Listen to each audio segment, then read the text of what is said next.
If you helped a robber, then you will be arrested and sent to jail along with the robber as an accessory to that crime. So if you help people smugglers smuggle people into a country, then shouldn't you be charged and sent to jail as an accessory to that crime? Because that's exactly what these charity morons are, as Patrick Christie puts them. Check this out. Look at these lunatics. I'm sorry, I refuse to believe that these people are just doing it out of the goodness of their heart. Look at this, illegal migrants coming in. So the migrants are attempting to push the boat off. The French gendarmerie are standing there doing literally nothing while the migrants push the boat off in knee-deep water because the French say it's unsafe to intervene because people might... This French NGO is helping them. Go to England. ...might drown. It is literally knee-deep, and in my view, that is completely ridiculous. Look at them.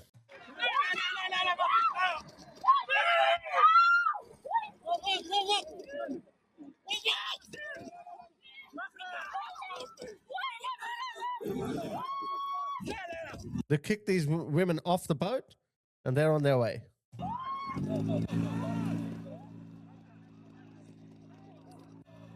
Look at that woman. Oh my goodness. Look at that. Only 2 or 3 women. 2 of them have been thrown off. Yeah, good luck. Look at this. Are you the people smuggler? Yeah. Are you the? Well, you're breaking the law, my friend. You're breaking the law. You're attempting to illegally enter the United Kingdom. That is a criminal offence. It's a criminal offence. You're breaking the law. That guy, I think, is the people smuggler. You're committing a number of criminal offences under UK law. And the French authorities and these NGOs are helping it. They're helping break the law. Who are these people? Watch this.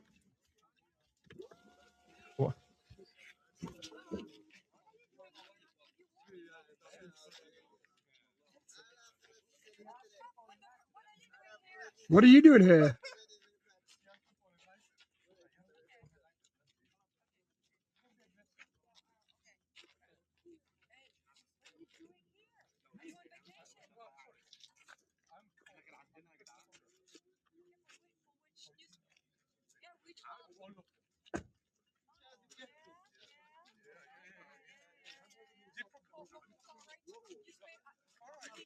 She said, are you far right? I would say, are you a people smuggler? Are you far left communist or a people smuggler? What are you? Look at them. They're corrupt, guys. They're corrupt. This is George Soros. He's funding them. He tells them, get the F out of here. What's up? They're literally doing that in an organized manner. Hey, pal, how you doing? Hi, good, good. Look at this woman. Yeah. This is that woman. Yes. Sorry, I'll talk to you, but she's quite aggressive. We're not aggressive. That's okay. I've never met you guys. She got me. You freaking woke lunatic commie. You corrupt people smuggler. I don't want to talk to you. That's how I would have spoken, but I know.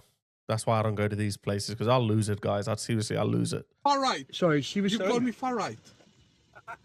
You were sorry, I'll talk to you. Sorry, can we give us a second to have a conversation? Because you were quite aggressive. I'm not aggressive. Okay, if you, Yeah, do you bugger off. want to talk? Yeah.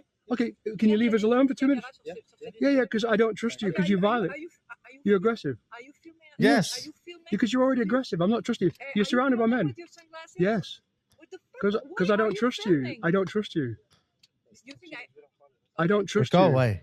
Are you a journalist? What are you doing here? Sorry, what are you doing here? You guys, we're all people. You're talking. Yeah, but you're coming over to us aggressively.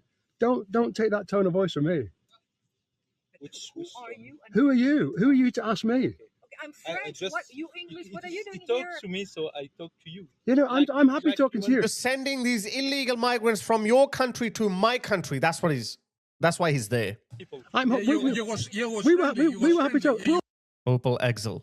I looked them up. This is them, guys. They've only got 311 followers. Yeah? Who is funding them? Who is funding these people? Look at this. These people walk amongst us, guys. Look at this. I have a very different view on this. Go on.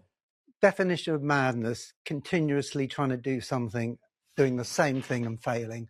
You're not going to stop them I've said this before years ago on your. You're not going to stop them. Yeah, we are going to stop them. You only have to sink a couple of those boats, rescue them, then push them back. But you sink a couple of boats, that's it. They'll stop coming. Show. Go down to the beach, welcome these people. They are the very definition of entrepreneurs. Entrepreneurs, they are the very definition of entrepreneurs. Check out these doctors and engineers and entrepreneurs. Look at this guy. A Sudanese illegal boat migrant went into a school today in Greater Manchester with a knife, a hammer, a hatchet, and a half a litre of petrol. He's been living in an HMO. Rhiannon White, Wayne Broadhurst, that Belfast guy. And this guy is saying they are the very definition of entrepreneurs. Entrepreneurs, okay? That's a new one. We've gone from doctors and engineers to entrepreneurs. Yeah, look at this Steve Jobs over here. Steve Jobs. He's going to give us the next revolutionary phone or a communication device. This guy. As I said, these people walk amongst us. These traitors walk amongst us. Like this woman, and this guy. They have travelled, they've used up their life savings, they've travelled across deserts, difficult seas, they've beaten the odds. They are entrepreneurs. Meet them on the beach, give them a grant to set up in business. They will be successful business people within 10 years. He guarantees it. I have a few caveats. This is what happens. This is just happened a couple of days ago, yeah? In Paris, this beautiful entrepreneur, this future Steve Jobs, gave up on life and he thought, you know what, let me go out and go stabby. And when he asked, why did you do this? He said, oh, Allah commanded me to do it. These entrepreneurs, guys, these entrepreneurs. And Iran has already told Britain, Iran has already warned the UK that we have hundreds of sleeper cells, if not thousands of sleeper cells in the UK. And if anything, they're just waiting for our command. They're waiting for the IRGC's command. And these mofos are telling you that these guys are future entrepreneurs. They have challenged the odds. They have crossed the 7 seas. They're the Christopher Columbuses of our time. That's what he's trying to say. This guy, I have a feeling he's got some sort of a weird fetish. He probably wants to get banged by them, I think. No benefit. You break the law, you're out. No ifs and buts. And no But criminals. these people, we can all think of immigrants. Immigrants built this country. Immigrants work harder than most people who live in this country. Let's welcome them. I'm an immigrant, and I'm telling you, Australia was not built by immigrants. Britain was not built by immigrants. There were no immigrants back in the 17th and the 18th and the 19th centuries. The golden era of Britain, when Britain expanded outwardly. Some people might condemn it now. I don't actually condemn. I don't say that British people should apologize for colonialism. At that time, Britain was the most benign superpower of the world. Empires before Britain were nasty. Even its contemporaries. Look what King Leopold II did in Congo. Britain never did anything like that. Even the French were pretty nasty. But Britain was the most benign superpower of the time, empire of its time. You shouldn't have to apologize. Do I want colonialism back? Probably not. But that was the heyday of Britain. And there was not a single migrant in Britain, not even slaves, because slavery had ended in Britain a century prior to that. The 19th century was the golden age of the British Empire. They conquered the world. And that's after losing America, by the way. There were no immigrants back then. Okay, 1945. You know, in 1955, Britain's white population was 98% in the 1951 census. Oh, there you go. Historians generally agree that Britain in 1951 was overwhelmingly white, with estimates typically placing the population at well over 99% white. 99% white. And these people say, they were all immigrants. Yes, South Asians, Pakistanis, Indians, then East Pakistanis. Later on, they adopted the identity of Bangladeshi. They started arriving, and then the Windrush generation came later. Are you telling me they built Britain? Because they love to say, after Hitler's Blitz, London Blitz, after the London Blitz, London was completely destroyed. That's also not true. I think only 25% of London was destroyed due to Hitler's bombings. But they rebuilt it. But it was the immigrants who rebuilt it. No, they didn't. Well, immigrants with which population? It's a lie. See, they first rewrote history. Psychologically, they screwed you up. They made you feel guilty for something that you didn't do. It's like, imagine today. Imagine someone walks up to you now and says, hey, you know what? Your great-grandfather murdered my son, so I'm here to kill you now. This is the woke logic. Yeah, oh, really? I feel so bad for you. My grandfather did that. Come stab me. What kind of dumbass logic is that? We have these idiots walking amongst us.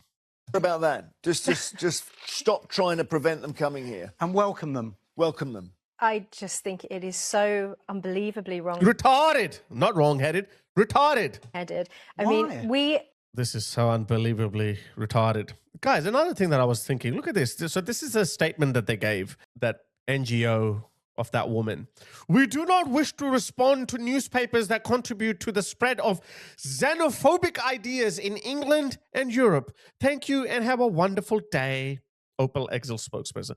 Xenophobic, you know, when you read that word, you immediately have a negative connotation. Yeah, xenophobic. And I was thinking about this. I was like, they introduced a lot of words into our vocabulary as negative words, as negative human emotions or negative concepts. And we just took it. We just accepted it. You know, racism, xenophobia, stereotypes, all of these things, we just took it. But have you actually thought about any of these words? Are they inherently bad? Are these concepts evil? Let's talk about xenophobia. What's the actual definition of xenophobia? Let's look it up. Xenophobia is the intense fear, dislike, or hatred of people from other countries, cultures, or those perceived as foreign and strange. Okay. So that woman, her NGO, that is pro-refugees, that she labeled that behavior of not wanting these migrants come to England as xenophobia. Those people are mostly coming from Muslim countries. What if 90% of Muslims want child marriage? That's a cultural practice. Xenophobia is intense fear, dislike, or hatred of people from other countries. Why can you not fear people from other countries if they have incompatible cultural values or values that are not acceptable in my country? Yeah? Muslims believe blasphemers, anyone who insults Islam or Muhammad, should be killed, should be put to death. This is a widespread accepted belief, not only amongst Muslims living in Muslim countries, but also living in Western countries. I think 51% of British Muslims believe that homosexuality should be outlawed. Incompatible. Homophobia was dead and buried in the West, but it's been brought back. Some people might say it serves them right because gays for Gaza, gays for Gaza. Intifada. Oh, actually, there's another funny video I just saw.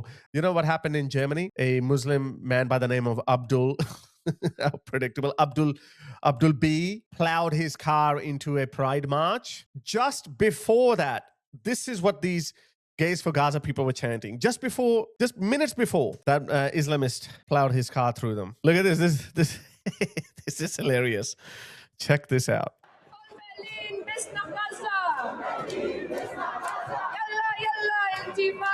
Globalize the Intifada. From Berlin to Gaza, globalize the Intifada. That's what they were chanting. These idiots were chanting that. And then they got Intifada. They got what they wanted. A few hours before the Islamist terror attack on the Berlin Pride Parade, demonstrators, International Queer Pride, a similar organization to Gays for Gaza, called for an Intifada. And then a few moments later, the terrorist Abdul B said, here I am with my Intifada. You cannot make this up. Okay, you know what? These people are so crazy. You know, they can throw these words like xenophobia. Oh, I wasn't even done talking about this. How is that phobia? Phobia is irrational fear. Throughout human history, the very fact that there are distinct cultures all around the world, until 1945, the French were French, the Germans were Germans, the Brits were Brits, Indians were Indians. The very fact that all of these cultures maintained their distinct cultural identity is testament to the fact that fearing other cultures is not unusual. The world that we live in is not the norm, guys. It's not the norm. Multiculturalism, I know I'm somewhat a beneficiary of that, but what's good for me doesn't necessarily mean it's good for everyone, okay? Just because multiculturalism on some scale worked, where some people came in and they integrated and assimilated, doesn't mean that the vast majority of people integrate and assimilate, especially hostile cultures. So there are some cultures, so it is on a spectrum too. So, you know, you've got the Hindus who are not hostile. Hindus will never try to take over Europe or America or Australia, but they will bring in their cultural values, okay? They will bring their corruption, not Hindus, sorry. I'm talking about third world cultures, like India or Pakistan or Bangladesh. Pakistan's a different case. Pakistan and Bangladesh. Let's just talk about India and Sri Lanka, okay? They're not hostile. India and Sri Lankans, they're not hostile. They're not going to try to turn Australia into a Hindu country. They won't do that.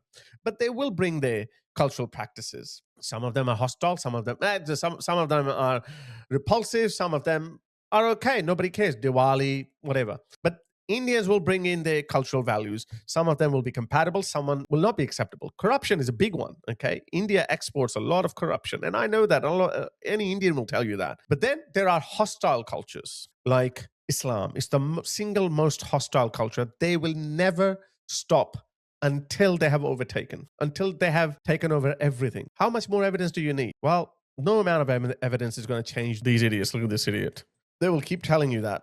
Or this idiot. They will keep telling you that this guy is an entrepreneur. We need more of these people. We need more of these people. Without these people, the West will lose itself. Oxford, Cambridge, Harvard, all of these wonderful universities, they'll shut down. The NHS, gone. NASA, gone. We need these rocket engineers. That's what they'll keep telling you. But in reality, what do you get? What do you actually get? This is what you get. Look at this. Look at the state of Bradford. This is Bradford, guys. Oh my God. Look at this. Look at the absolute state of this. This is Bradford. Look at the rubbish. Look at that. Look at that. Who did this? These traitors. These traitors did this. Treason. They're all ash-macked out the red.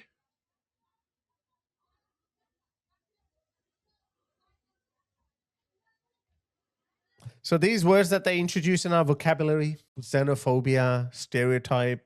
How is stereotype a bad thing? Yeah?